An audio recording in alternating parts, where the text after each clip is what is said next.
Sebelum memulai ibadah hari ini, yang pertama, orang tua wajib mempersiapkan anak-anak seperti layaknya akan beribadah di gereja, memakai pakaian rapi. Yang kedua, ajak anak-anak untuk mengikuti ibadah dari awal hingga akhir, ikut bernyanyi dan mendengarkan firman Tuhan. Halo anak-anak Victory Kids. Wah, gak kerasa ya udah hari Minggu lagi. Ya gak Kak Sarah? Iya nih. Waktunya kita buat memuji Tuhan lagi. Yuk kita semangat ya, bangkit berdiri. Yuk ikutin gerakannya ya. Come on.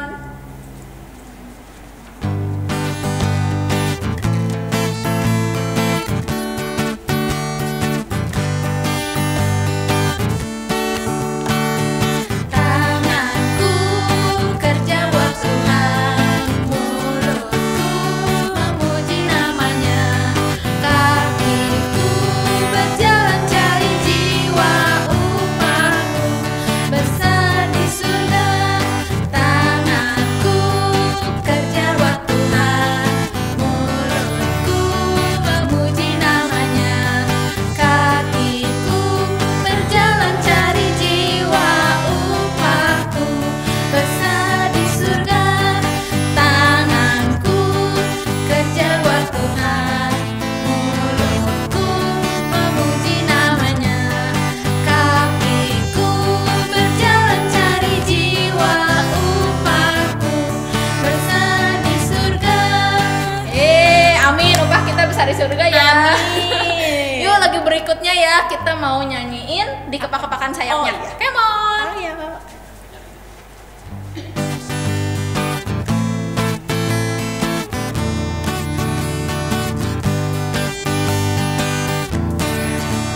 Kepak-kepakan sayapnya, digeleng-geleng kepalanya, agar tubuh sehat dan kuat untuk dapat memuji Tuhan. Dikepak-kepakan sayapnya, digeleng-geleng kepalanya, agar tubuh sehat dan kuat untuk dapat memuji Tuhan.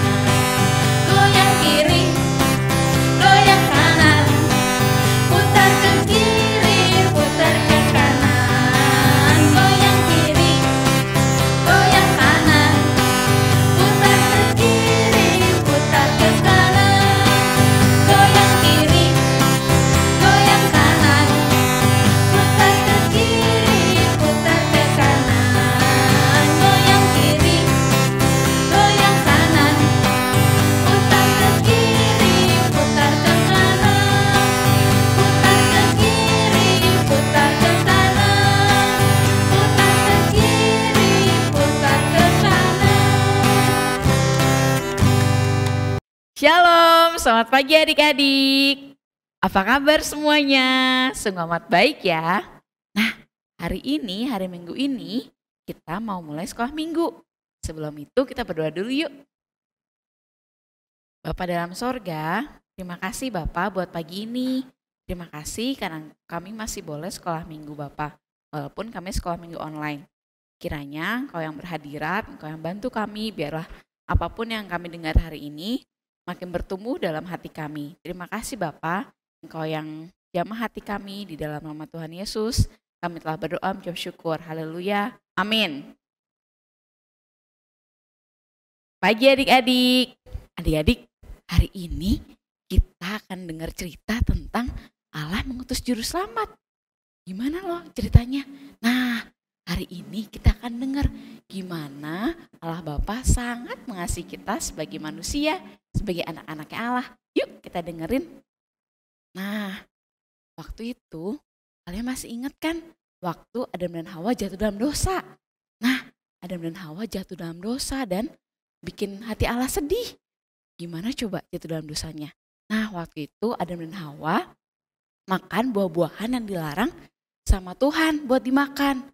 Nah, setelah Adam dan Hawa jatuh dalam dosa dan Tuhan sedih, Tuhan berikan hukuman kepada mereka. Nah, tapi Tuhan masih mengasihi manusia. Gimana coba?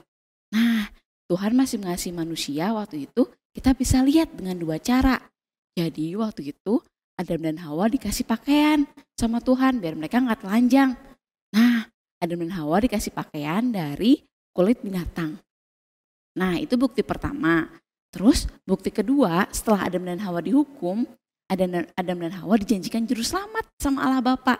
Nanti akan ada seorang anak manusia yang lahir untuk menyelamatkan mereka dari hukuman dosa. Wah, kira-kira janji itu bikin seneng gak sama Adam dan Hawa? Iya, janji itu bikin Adam dan Hawa punya harapan kalau mereka akan diampuni. Nah, terus setelah Adam dan Hawa diberi hukuman dan dikasih janji sama Tuhan, Adam dan Hawa diusir dari Taman Eden. Nah, setelah mereka diusir, Allah menempatkan di sana malaikat-malaikat dan pedang api yang menyala-nyala biar Adam dan Hawa gak bisa masuk ke Taman Eden lagi. Nah, bertahun-tahun kemudian, lama banget pokoknya. Nah, ada seorang bayi lahir. Siapa coba yang tahu siapa bayi yang lahir itu? Iya, benar. Namanya Yesus. Nah, bayi Yesus ini lahir sebagai bukti Allah menepati janjinya. Masih ingat gak waktu itu janjinya? Iya, benar. Janjinya Tuhan akan mengirimkan seorang anak manusia untuk menebus manusia dari hukuman dosa. Nah, Tuhan Yesus ini lahir sebagai bayi kecil. Dia lahir sebagai bayi kecil. Terus dia tumbuh. Nah, dia juga senang main-main kayak kalian. Dia senang main-main. Dia tumbuh kayak manusia pada umumnya. Tapi dia makin dewasa. Dan sering juga ngebantuin Yusuf sebagai tukang kayu. Nah, tapi ada satu nih adik-adik perbedaannya. Apa coba perbedaannya Tuhan Yesus sama manusia biasa? Iya, benar. Tuhan Yesus gak pernah berdosa. Dia gak pernah berpikir dosa. Tuhan Yesus gak pernah berbuat dosa. Tuhan Yesus itu sempurna. Nah, setelah Yesus bertambah dewasa, nah pada umur 30 tahun, Tuhan Yesus mulai mengajar. Tuhan Yesus mulai mengajar dan mengadakan banyak mujizat. Tuhan Yesus memulai pelayanannya. Dia menyembuhkan orang sakit, terus dia membangkitkan orang yang mati. Terus Yesus mulai memberitakan firman-firman Tuhan dan banyak murid-murid, banyak orang-orang yang selalu mendengarkan Tuhan Yesus. Nah, tapi pada puncaknya, mana coba? Iya, pada puncaknya Yesus disiksa dan disalibkan. Sedih ya. Ada yang tahu gak kenapa Yesus harus disiksa dan disalibkan? Nah, iya benar adik-adik. Tuhan Yesus disalibkan untuk tadi menebus hukuman dosa manusia. Nah, tadi kan di awal Tuhan bilang kalau misalnya orang yang berdosa harus mati karena sudah berdosa. Nah, hukuman dosa itu maut atau mati atau masuk neraka.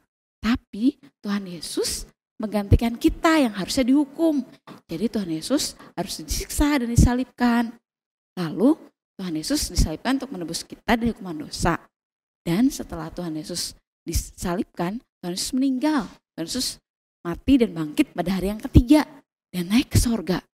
Wah, adik-adik, Tuhan Yesus udah bangkit pada hari yang ketiga dan sekarang naik ke sorga. Nah, sekarang Allah Bapa ingin agar kita percaya sama Dia, percaya sama karya penebusan Tuhan Yesus, percaya sama Tuhan Yesus yang udah mati, disalibkan, udah mati, terus pada hari yang ketiga bangkit dan sekarang naik ke sorga. Nah, Tuhan Yesus telah menggantikan hukuman dosa kita sehingga kita bisa hidup bersama-sama dengan Bapa dan punya hidup kekal. Setelah semua orang yang percaya kepadanya akan hidup bersama-sama Dia di sorga. Setelah itu kita harus percaya dan kita harus benar-benar dengar-dengaran akan firman Tuhan. Ketika kita dengar-dengar akan firman Tuhan, kita makin bertumbuh, iman kita makin bertumbuh. Yang tadinya kita belum ngerti apa-apa, nanti kita akan tahu gimana kasihnya Tuhan sama kita. Nah, sebelum selesai, kita mau baca ayat hafalan hari ini. Kita mau baca dari Roma 5 ayat 8. Akan tetapi Allah menunjukkan kasih-Nya kepada kita. Oleh karena Kristus telah mati untuk kita ketika kita masih berdosa. Nah, diulangi lagi ya, satu kali lagi. Dari Roma 5 ayat 8. Akan tetapi Allah menunjukkan kasih-Nya kepada kita oleh karena Kristus telah mati untuk kita ketika kita masih berdosa. Nah, adik-adik direkam ya untuk minggu depan. Terus sebelum ditutup kita mau nyanyi satu lagu. Tahu nggak lagu ini? Siapa yang hibur hatiku? Siapa hapus air mataku? Siapa yang tanggung dosaku? Hanyalah Tuhan Yesus. Ulang lagi ya. Siapa yang hibur hatiku? Siapa hapus air mataku? Siapa yang tanggung dosaku? Hanyalah Tuhan Yesus. Nah, adik-adik kita mau tutup ya. Kita mau berdoa. Bapa dalam sorga, terima kasih Bapa kalau kami boleh mengenal kasih Tuhan Yesus. Kalau kami boleh mengenal Tuhan Yesus sudah mati, Tuhan Yesus sudah bangkit untuk menebus dosa-dosa kami. Terima kasih Tuhan Yesus. Di dalam nama Tuhan Yesus, kami telah berdoa mengucap syukur. Mari sekarang kita tengadahkan tangan kita terima berkat dari Tuhan. Berkat dari Allah Bapa, kasih karunia Tuhan Yesus, dan persekutuan yang manis dengan Roh Kudus menyertai kita dari sekarang sampai Maranatha, Tuhan Yesus datang kembali. Amin.